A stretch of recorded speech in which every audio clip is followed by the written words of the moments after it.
Daily காலையில் 4 மணிக்கு பச்சை தண்ணியில் குளிச்சுட்டு நெத்தி நிறைய பட்டையை போட்டு எங்கள் அப்பா முதல்ல உங்களை பார்க்க தான் வருவார். அப்போல்லாம் அந்த மனுஷனை நான் பூமருன்னு கிண்டல் பண்ணேன்.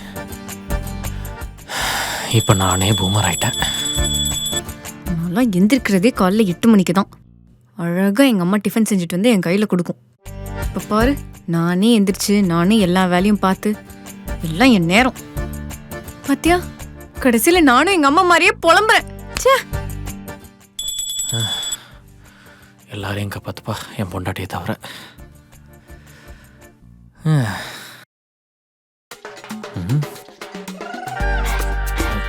திறக்கணும்னா கொஞ்சம் ரொமான்டிக்காக லுக் விடுவோம்.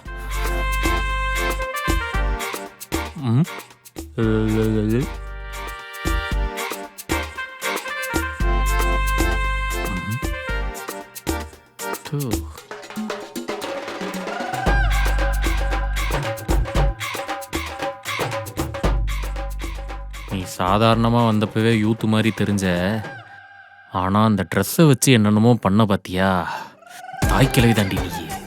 நீ மட்டும் என்ன யூத்ஃபுல்லாக பண்ணுறேன்னு சொல்லிட்டு ஏதோ வாயில கட்டி வந்த மாதிரி ஒரு கேவலமான ரியாக்ஷன் கொடுத்த பத்தியா. சகிக்கல பார்க்க. நீ ஒரு வாட்டி என்னை கிண்டல் பண்ண, பதிலுக்கு நான் ஒரு வாட்டி உன்னை கிண்டல் பண்ணேன். சரியா போச்சு, ட்ரா த மேட்ச். ஐயோ,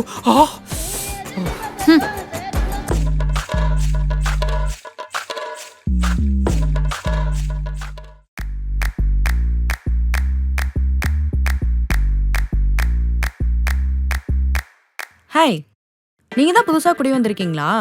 நாங்க இங்க தான் 10 வருஷமா இருக்கோம். உங்களுக்கு இப்பதான் கல்யாணம் ஆச்சுல? எனக்குலாம் ரொம்ப சீக்கிரமாவே கல்யாணம் ஆயிடுச்சு. நீங்க ரொம்ப லேட் மேரேஜோ?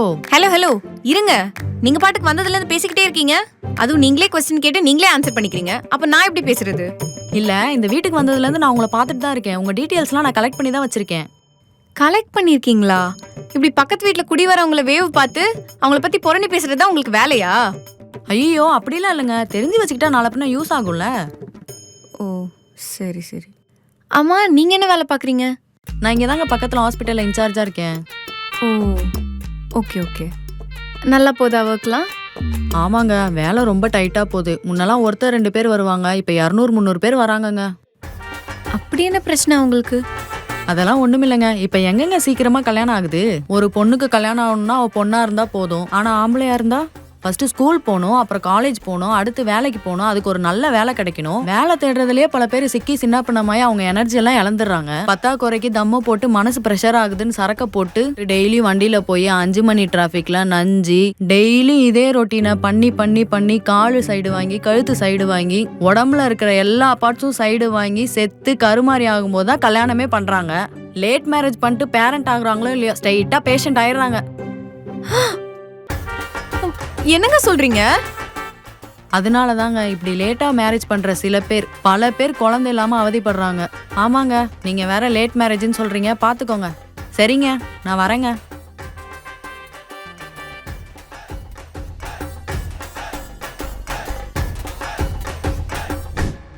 இதுக்கு ஒரு பரிகாரம் இருக்குமா? ஹாஸ்பிடல்லாம் போனீங்களே, டாக்டர் என்னமா சொன்னாரு? இந்த கோயிலுக்கு போய் தொட்டில் கட்டி போடுமா. என்னம்மா, எந்த விசேஷம் எதுவும் இல்லையா? கல்யாணம் கழிஞ்சு 1 வருஷம் ஆகுது, இன்னும் புழுப்பூச்சி எதுவும் உண்டாகல?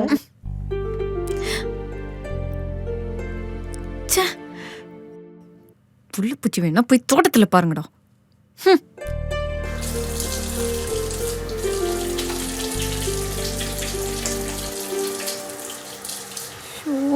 இந்த மாதிரிலாம் கேட்பானுங்களே. நம்ம வாய் வேற சும்மா இருக்காது. கண்டிப்பா செம்மையா திட்டி விட்டுருவோம். அப்புறம் சொந்தக்காரங்க நடுவில் சண்டை வந்துருமே. எப்பேற்பட்ட பைப்பையும் அடைச்சிடலாம் போல. இந்த சொந்தக்காரங்க வாயை மட்டும் அடைக்கவே முடியாது.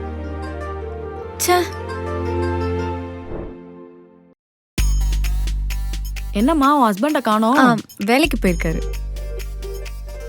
உங்க ட்ரெஸ் அழகா இருக்கு. நான் எப்பயுமே ட்ரெஸ்ஸு மாடர்னாக தான் போடுவேன். ட்ரெஸ்ஸில் கூட சில விஷயங்க இருக்குது. உங்களுக்கு எதுவும் பிரச்சனை இல்லைன்னா நான் ஒன்று சொல்லவா? சொல்லுங்க. இப்போ இருக்க சின்ன பசங்களாம் டைட்டாக தான் பேண்ட்டு போடுறாங்க.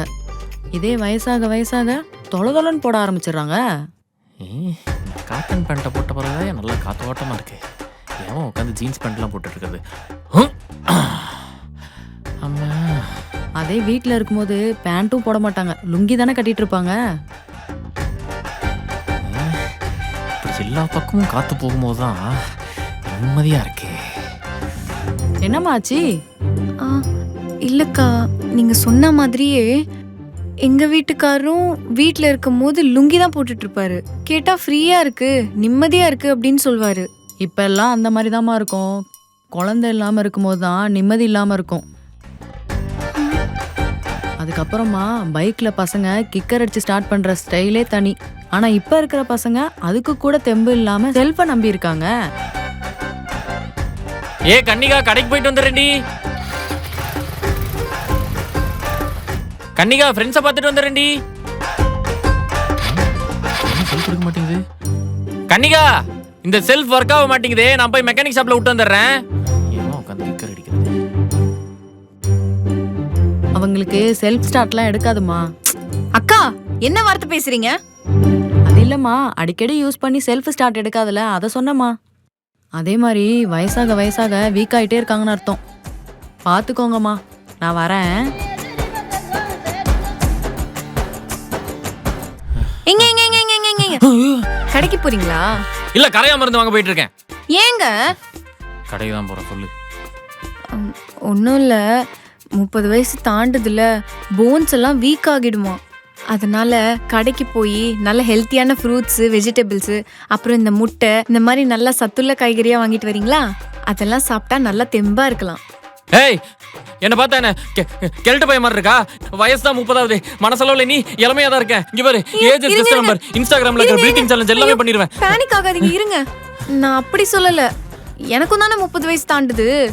சப்போஸ் பிரெக்னன்ட் ஆயிட்டா நல்ல உடம்பு ஆரோக்கியமா தெம்பா இருக்கணும்ல, அதுக்கு தான் சொன்னேன். என்ன என்ன சப்போஸ்? Of course D. என்ன பார்த்தா என்ன முட்டி செத்தவ மாதிரி இருக்கா? இங்க தேவையில்லாம என்ன வரலாறு அஜித் மாதிரி பண்ண வச்சிடாத. ஐயோ, இப்பவும் அப்படி நினைக்காதீங்க, நான் தப்பா சொல்லல. நம்ம 2 பேருமே சாப்பிட்டு ஹெல்த்தியா இருந்தா தானே நமக்கு பிறக்க போற குழந்தையும் ஹெல்த்தியா பிறக்கும். ஓ, இப்போ என்ன பார்த்தா உனக்கு சீக்காளி மாதிரி இருக்கா? ஐயோ, சொல்லு. வாயிலடிங்க. சோக்காளிமா இருந்துகிட்டே இப்படி சீக்காளியா இருக்கேன்னு சொல்லலாமா? போங்க, நான் என்ன சொன்னாலும் நீங்க தப்பாவே எடுத்துக்கிறீங்க. நீங்க கடைக்கே போக வேணாம். இல்ல, நான் கடைக்கே போயிட்டு வந்துடுறேன். நடக்கும்போது தான் அப்பப்போ முதுகு வலிக்குது. நான் இப்ப என்ன தப்பா சொல்லிட்டேன்?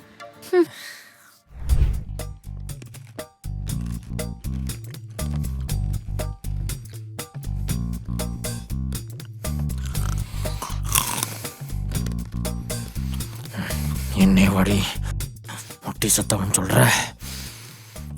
இந்த கலர்ஃபுல் வெஜிடபிள்ஸ் எல்லாம் சாப்பிட்டு எப்படி நிக்கிறேன்னு பாரு.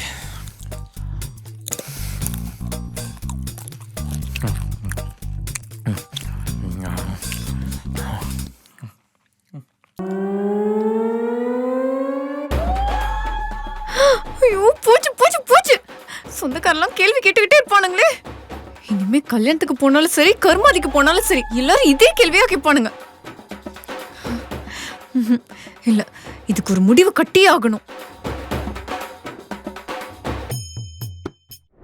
அக்கா, இங்க வாங்க. நீங்க சொல்றத பார்த்தா என் புருஷனுக்கு எல்லா வீக்னஸும் இருக்கிற மாதிரி ஐயோ, இருக்கு. இதுல ஆச்சரியம் ஒண்ணும் இல்ல. இது இல்லனாதான் ஆச்சரியம். ஐயோ, இதெல்லாம் ஒரு அறிகுறின்னு எப்படி கண்டுபிடிக்கிறது? இதை கண்டுபிடிக்க சில வழிகள் இருக்கு. என்னது? எனக்கு தெரிஞ்ச இந்த விஷயம் நம்மளுக்கு தெரியறதுக்கு முன்னாடியே உன் புருஷனுக்கு தெரிஞ்சிருக்க வாய்ப்பு இருக்கு. அவனும் இதுக்கான எல்லா மெத்தட்ஸையும் உனக்கு தெரியாமலே பண்ணிட்டு இருக்கான்.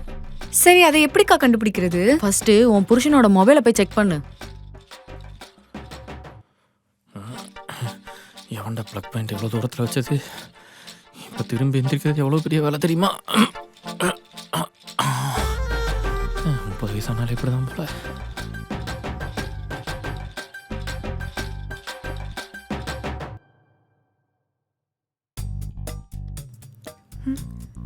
என்ன எதுவுமே இல்ல.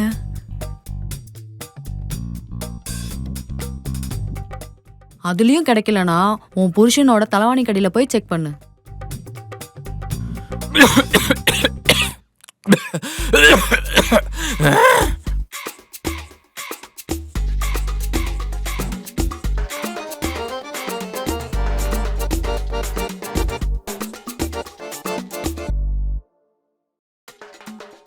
அதுலயும் கிடைக்கலனா ஏசிக்கு மேல போய் பாரு, அங்க ஒண்ணு இருக்கும்.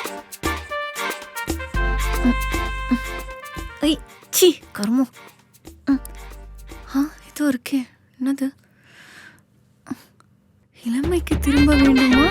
சிட்டுக்குருவிலே கேம் சாப்பிடுங்களா?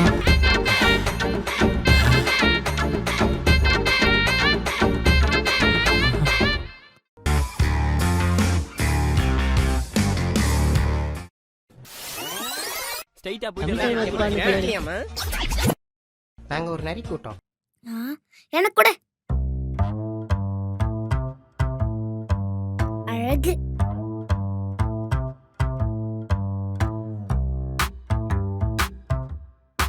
இனி பொம்மலா? இட்லி பொம்மை இல்ல, பார்பி டால். தமிழ் தெரியாதா? தெலுங்கு தெரியாதா? ஏய், நான் தானே ஃபர்ஸ்ட் கேட்டேன், ஆன்சர் சொல்லு. தமிழ் தெரியும்,